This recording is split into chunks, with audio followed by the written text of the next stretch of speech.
thanks for joining me. This is Kate back at it with a new video. In this video, we're going to talk about what's involved when you buy a used house, not a new one. And we're going to do a video on that. So let's get started.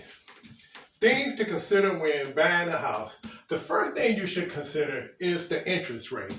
Today's interest rates are really high. So that's something that you might want to consider. I think they're at like almost 8%. So your money won't go far. So you want to get with your loan officer and figure out what exactly can you spend, right? The next one is your mortgage size. How much money do you want to spend? Do you want to spend $200,000, $300,000, $400,000, $1 million? I see on some of these housing shows the people got mortgages of $300,000, $400,000. You know, they throw these numbers around like it's nothing. But, you know, you may want to consider that because you never know if you lose your job or anything like that, how you going to deal with life. The next one is HOA. Do you want an HOA? HOA is what takes care of the property. You know, they do the outside, whether it's the grass, the hedges, and they also dictate what you can do, what you can't do. Now, you may want to put up a fence, but the HOA may tell you you can't. You may want to paint the outside. HOA going to tell you you can't. You may want to put up a different light fixture. HOA going to say you can't do that. So you may want to take that under consideration when you're dealing with a property that's got an HOA. Personally, I don't really care for HOAs, but that's my preference. The next thing you want to look at is your property tax. If you got an expensive house, 9 times out of 10, you're going to have a big tax bill. So you got to take that under consideration. You know, are you willing to pay that increase, you know, every year when they go up on them taxes? Because you can only assess your taxes, I think it's every other year. The next one is, do you want to buy a house with a pool? Now, pools are cool. I love swimming. You know what? But then you got to take under consideration the maintenance of the pool. You know, the pumps, the heating, and the backwash and things like that. So that's something you want to take under consideration. Sidewalks. You want to make sure all your sidewalks are in good condition because, you know, we be so excited about getting a house. You know, we forget to look at the sidewalks, and then when you get in there, you realize you got to replace the sidewalks. That could be kind of costly. The next thing you want to take under consideration is the entry doors. You know, you want to make sure you got good entry doors because if your entry doors aren't that good, you know, you could be spending anywhere from $400 to $1,000 to $2,000 per door, depending on the style and what you get. The next one is windows.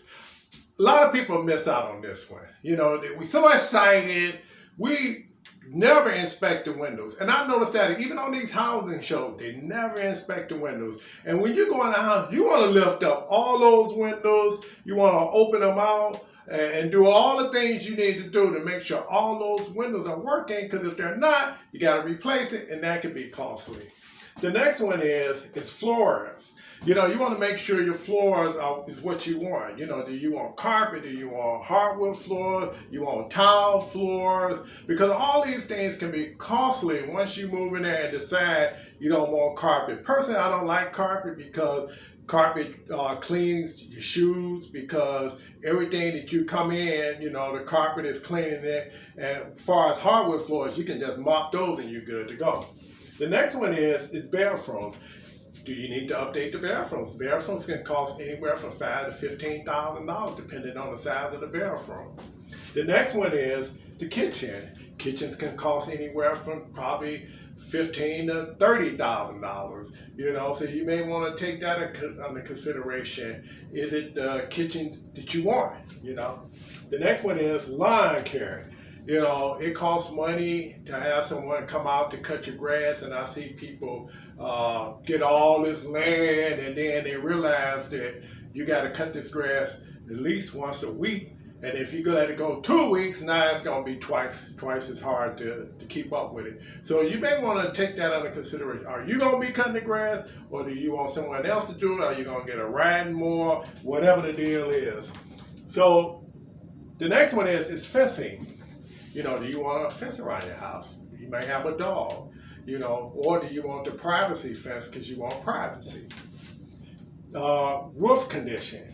You want to make sure that roof is in good condition because the insurance company won't insure, or if they insure, they're going to tell you have to replace the roof before they insure. So you're going to take that into consideration. A roof can cost anywhere from $10,000 up.